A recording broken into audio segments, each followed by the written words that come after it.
भाजपा प्रदेश प्रभारी राधामोहन दास अग्रवाल का बयान। पूर्व सीएम गहलोत के बयान पर उन्होंने पलटवार किया और कहा कि इधर उधर की बात ना कर यह बात करवा क्यों लुटा।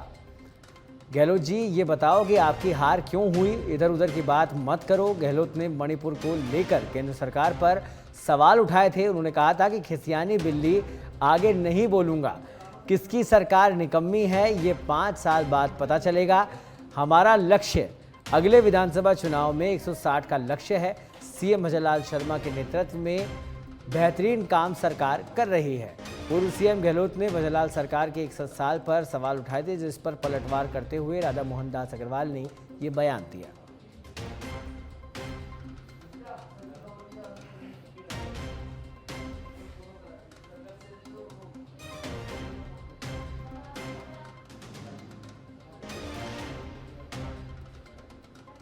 प्रकृति का नियम है।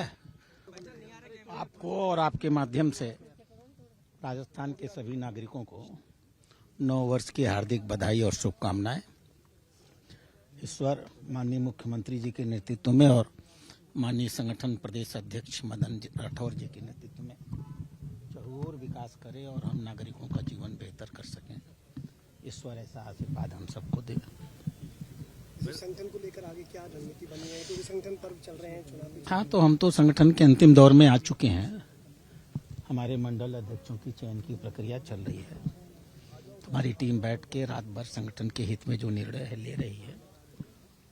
हम 3 तारीख तक संभावित जिला अध्यक्षों की सूची भी तैयार कर लेंगे और राष्ट्रीय नेतृत्व की सहमति लेकर के हम लक्षित करेंगे कि 10 तारीख के पहले हमारे सभी जिला अध्यक्ष नियुक्त हो जाएं, जिससे कि हम प्रदेश अध्यक्ष की नियुक्ति कर सकें। अब अशोक गहलोत जी पर मैं बोलूं अच्छा नहीं लगता। डी बोल चुकी है और 23 में उनको बता चुकी है कि उन्होंने कितनी मेहनत, कितनी निष्ठा, कितनी प्रतिबद्धता के साथ सरकार चलाई थी।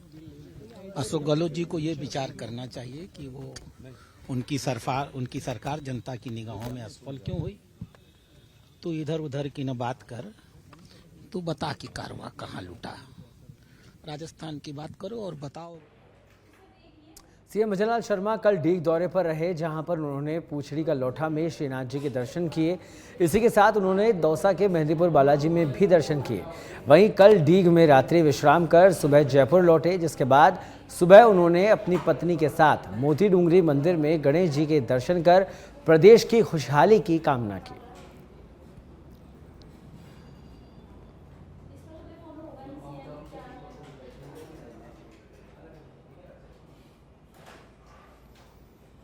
खबर जयपुर से है, जहां पर लोकायुक्त प्रताप कृष्ण लोहरा ने राज्यपाल हरिभाऊ बागड़े से मुलाकात की।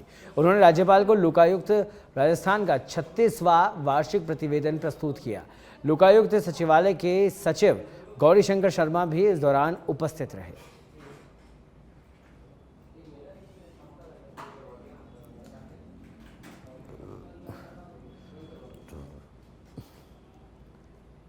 और अब जयपुर से बड़ी खबर, जहां मणिपुर मामले में पूर्व सीएम अशोक गहलोत का बड़ा बयान सामने आया। उन्होंने कहा कि मणिपुर के सीएम जनता से माफी के लायक नहीं है।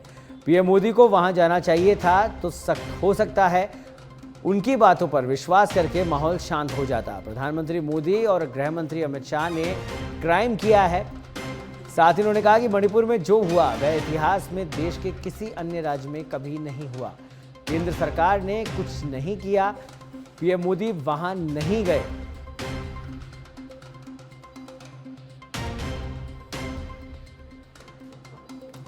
मुख्यमंत्री ने जो कुछ माफी मांगी है पब्लिक से, वो मांग करने के लिए, क्योंकि माफी मांग के आप अगर 18 महीने के आसपास आए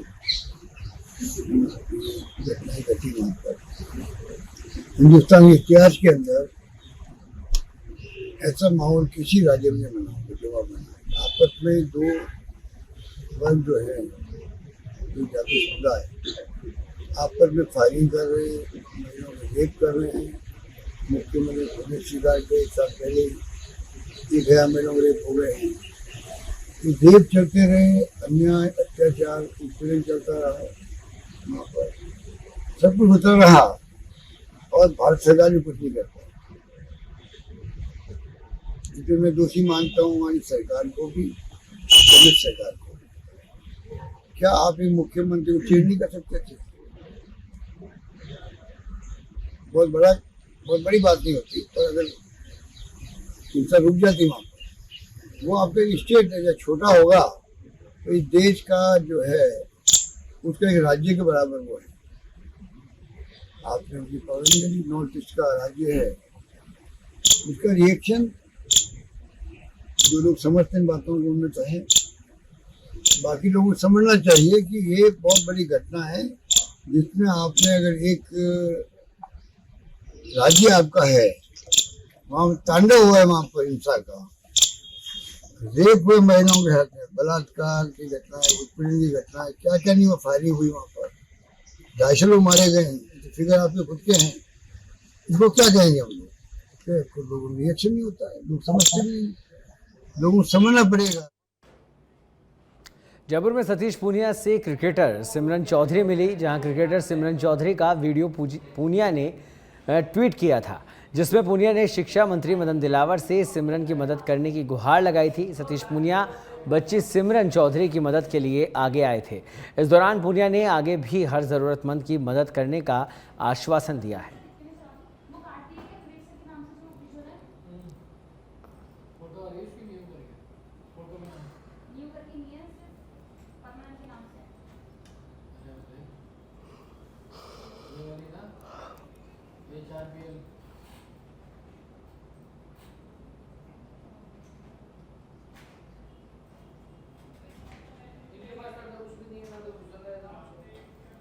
जयपुर में सर्दी के मौसम को देखते हुए नगर निगम हेरिटेज के जरिए 9 रैन बसेरे बनाए गए हैं, जिनमें से 5 स्थायी और 4 अस्थायी रैन बसेरे संचालित हैं।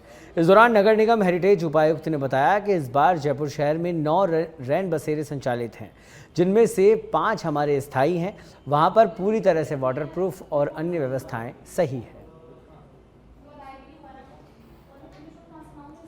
निगम हेरिटेज द्वारा 9 रैन बसेरे अभी वर्किंग है, जिनमें से 5 परमानेंट है और 4 टेम्प्रेरी हैं। हमारे पहली बात तो जो हमारे टेम्प्रेरी रैन बसेरे हैं वहाँ पे हमने वाटरप्रूफ टैंक्स की व्यवस्था की है, वहाँ पे पानी की व्यवस्था है, भोजन की व्यवस्था है और वहाँ पे सब जगह फर्स्ट एड किट्स भी अवेलेबल करवाए गए हैं। और हमारे जितने भी टेम्प्रेरी शेल्टर होम्स हैं वहाँ पे पुलिस की गार्ड को भी नियुक्त करवाया गया है। वैसे तो सारे रैन बसेरे ही अभी वर्किंग हैं, बट जहाँ पे मैक्सिमम कैपेसिटी। चित्तौड़गढ़ के निम्बाहेड़ा में 2 लेन मार्ग पर जोरदार सड़क हादसे का मामला सामने आया है। इस दौरान एक युवक की मौत हो गई और एक महिला सहित 7 लोग घायल हो गए। आपको बता दें कि हादसे के वक्त एक कार में सवार 5 युवक वापस घर की ओर लौट रहे थे, वहीं दूसरी कार में सवार 3 युवक दर्शन करने के लिए जा रहे थे। नववर्ष के चलते अत्यधिक ट्रैफिक होने से घटना के बाद करीब 1 किलोमीटर लंबा जाम लग गया।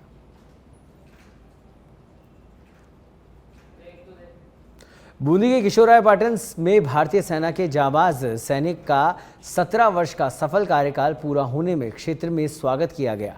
पाटन रेलवे स्टेशन से लेकर घर तक डीजे के साथ परिवार और क्षेत्रवासियों के साथ साथ सभी ग्रामीण वासियों ने उनका भव्य स्वागत किया।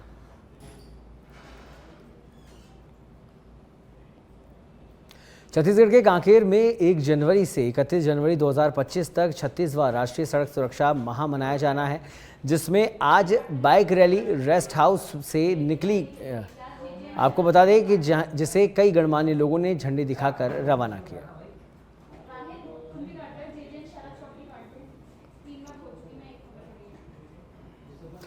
खबर श्रीगंगानगर के रायसिंह नगर से है, जहां पर भाजपा पदाधिकारियों और कार्यकर्ताओं में काफ़ी खींचतानी के बाद आखिरकार पालिका उपाध्यक्ष अशोक गोयल और उनके समर्थकों ने बाजी मार ली।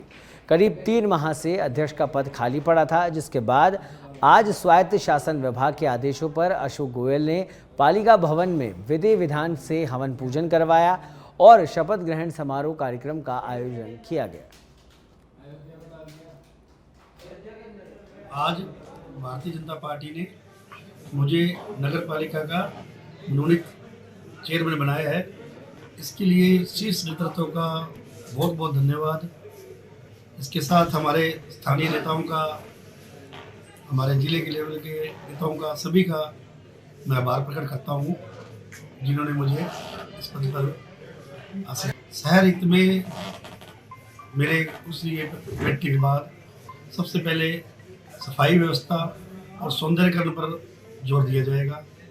हमारे रायसेन में काफ़ी समय से ये कुर्सी खाली होने जोगी गोयल रायसेन की जनता की भावनाओं को ध्यान में रखते हुए उनकी अपेक्षाओं और आकांक्षाओं पर बिल्कुल सही मायने में खरे उतरेंगे और रायसेन के विकास में कोई कमी नहीं छोड़ेंगे और हमारे जो सबसे निचले पायदान पर व्यक्ति जो पात्रता रखते हैं उनको लाभान्वित करने का अपना पूरा प्रयास करेंगे। धन्यवाद।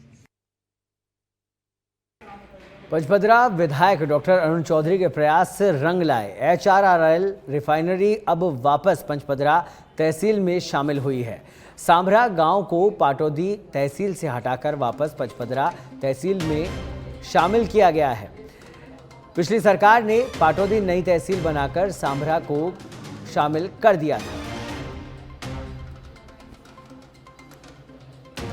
तो पिछली सरकार में पाटौदी नई तहसील बनाकर सांभरा को शामिल कर दिया गया था। पचपदरा विधायक डॉक्टर अरुण चौधरी के प्रयास अब रंग लाए हैं।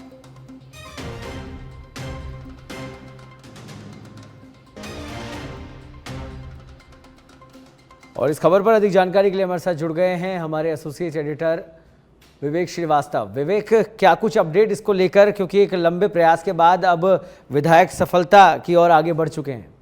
जी बिल्कुल, देखिए सौरभ, ये चुनाव के समय वहाँ पे बड़ा मुद्दा था क्योंकि जो HRRL की रिफाइनरी है जो करीब 1 लाख करोड़ का प्रोजेक्ट है, सबसे बड़ा प्रोजेक्ट, एशिया की सबसे बड़ी रिफाइनरी बन रही है, ग्रीन रिफाइनरी, वो एक्चुअल सांभरा गांव में आती थी। वो पहले पचपदरा तहसील में ही थी, लेकिन पिछली सरकार में इस सांभरा गांव को नई तहसील बनाई गई पाटौदी, जिसमें डाल दिया गया था। तो उससे वहां पचपदरा के आसपास जो लोग थे उनमें काफी नाराजगी थी और पचपदरा विधानसभा चुनाव जब थे उस समय भी ये बीजेपी जो विधायक हैं अरुण चौधरी, उस समय बतौर प्रत्याशी इन्होंने वादा किया था और कल आखिरी तारीख थी। कल 31 दिसंबर तक ही जो भी चेंजेस होने थे वो हो सकते थे, क्योंकि 31 दिसंबर के बाद में अधिसूचना जारी है जनगणना की, तो अब आने वाले 2 साल तक कोई परिवर्तन नहीं हो सकता। तो कल रात में ये सरकार ने एक बड़ा फैसला लिया है। सांभरा गांव जो जहां पे रिफाइनरी निर्माणाधीन है, जो अगले साल शुरू होने वाली है, उसको वापस पाटौदी तहसील से हटा के वापस पचपदरा में शामिल कर दिया है। तो अरुण चौधरी काफी समय से इसके लिए लगे हुए थे और अरुण चौधरी के प्रयास काफी रंग लाए और इसको लेकर वहां पे क्षेत्र में काफी अच्छा माहौल है। जी, लेकिन इसमें कुछ किसी तरह का आक्रोश अब आगे नहीं देखने को मिलेगा? इसकी क्या गारंटी है? जब एक तहसील से दूसरी तहसील में वापस शिफ्ट किया गया तो उनकी भी नाराजगी होगी। बिल्कुल, देखिए तहसील के साथ एक और इसमें पॉइंट है कि जो बायतू विधानसभा है, पाटौदी तहसील बायतू विधानसभा में आती है। उस समय हरीश चौधरी चूंकि पावरफुल नेता थे, कांग्रेस में मंत्री थे, खुद राजस्व मंत्री थे, तो उनकी जो ताकत थी उसी के दम पे ये जो सांभरा गांव है, इसको सांभरा चूंकि विधानसभा अगर चुनाव की बात करें तो उसमें बायतू विधानसभा में आता है, तो उसी लिए ये पाटौदी नई तहसील बना के उसमें शामिल किया गया था ताकि जो सांभरा गांव और पाटौदी तहसील कहा जाए और बायतू विधानसभा कहा जाए। इसको लेकर दोनों जो कांग्रेस के विधायक थे, मदन प्रजापत और हरीश चौधरी, इनके बीच आपसी काफी विवाद भी हुआ था, लेकिन सरकार जो पूर्ववर्ती सरकार थी उसने वो फैसला कर दिया था। लेकिन अब ये कल फैसला पलटा है सरकार ने, भजनलाल शर्मा की सरकार ने, और इसमें डॉक्टर अरुण चौधरी जो स्थानीय विधायक हैं वो लगातार इसकी मांग कर रहे थे।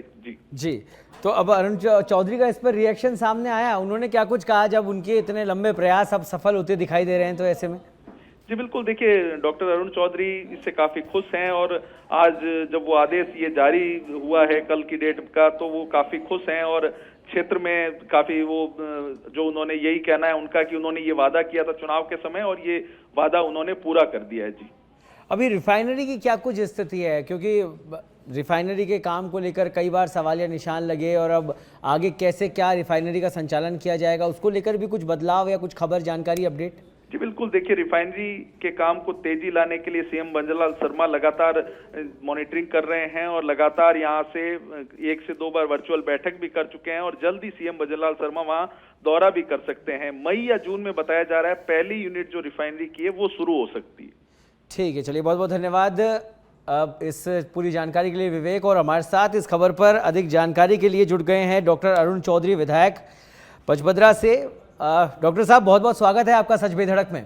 बहुत बहुत धन्यवाद साहब, आपका भी बहुत बहुत धन्यवाद। सर लंबे प्रयास रहे आपके और अब वो प्रयास सफल भी हो गए हैं। किस तरीके के मतलब वहां पर क्या कुछ रिएक्शन लोगों का देखने को मिला और आपकी क्या प्रतिक्रिया सर? नहीं साहब, ऐसा कुछ नहीं, जनता की भावना थी और जनता को जो हमने वादा किया था, ये भजनलाल जी की सरकार हमेशा जनता के हर वादे को किस प्रकार पूरा करे उसी बातों को ध्यान में रखते हुए अपना कार्य कर रही है। तो मैं इस सबका श्रेय हमारे आदरणीय भजनलाल जी, ये मुख्यमंत्री महोदय को और उनकी पूरी टीम को बहुत बहुत धन्यवाद देता हूँ और आम जनता को भी बहुत बहुत धन्यवाद देता हूँ कि जो भी कार्य हो रहे हैं वो सब जनता के आशीर्वाद से ही कार्य हो रहे हैं। जी, तो अनिल जी अब रिफाइनरी को लेकर आपने क्या सोचा है? ठीक है, अब यहाँ पर वो सामरा गांव में वापस पंचपदरा पहुंच गई है रिफाइनरी। अब रिफाइनरी के संचालन को लेकर भी आप पूरी तरह से संतुष्ट है या उसमें कुछ बदलाव चाह रहे हैं? नहीं नहीं, बिल्कुल रिफाइनरी का काम बहुत अच्छी तरीके से और बहुत बड़े ही सुलभ ढंग से कार्य चल रहा है और शीघ्र ही इस 2025 के अंदर हमारे देश के यशस्वी प्रधानमंत्री नरेंद्र मोदी जी आएंगे और इस रिफाइनरी का उद्घाटन करेंगे। ठीक है। अब अरुण जी, जब भी इस तरह के बड़े संयंत्र रखते हैं तो लोगों की अपेक्षा होती है, स्थानीय लोगों की, क्षेत्रीय लोगों की, कि हमको ज़्यादा मौका मिले वहाँ पर काम करने से लेकर हर चीज़ में पार्टिसिपेट हमारा बेहतर हो। उसको लेकर भी लोगों ने आपके सामने प्रतिक्रिया रखी होगी, मांग रखी होगी? बिल्कुल साहब, यह एक हमेशा एक नियति है कि जहां अगर कोई विकास का कोई बड़ा कार्य होता है और अगर वहां के लोग अगर योग्य हैं तो उन योग्य लोगों को भी उस कार्य से जोड़ा जाना चाहिए, जिससे कि वहां के लोगों को रोजगार मिले और रोजगार मिलने से उस क्षेत्र के लोगों में प्रगति होगी, उस एरिया का भी विकास होगा और उस कार्य जो हो रहे हैं जैसे रिफाइनरी का है तो उसके कार्य में भी और गति आएगी। तो उस दिशा में भी सर आप काम करने वाले हैं, सरकार के सामने ये भी मांग रखने वाले हैं कि वहाँ के लोगों को ज्यादा से ज्यादा मौका मिले? बिल्कुल, सरकार उसमें पूरा सहयोग कर रही है और हम तो ये कहते हैं कि हमारे पश्चिमी राजस्थान के सभी जो भी योग्य है इस रिफाइनरी से जो भी है जो लाभ प्राप्त कर सके वो प्राप्त करने चाहिए। जी ठीक है अरुण जी, बहुत बहुत शुभकामनाएं। आपके प्रयास सफल हुए और जनता को उसको खासा लाभ मिलेगा, ये भी अब भविष्य में देखने को मिलेगा। फिलहाल के लिए बहुत बहुत धन्यवाद हमारे साथ जुड़ने के लिए।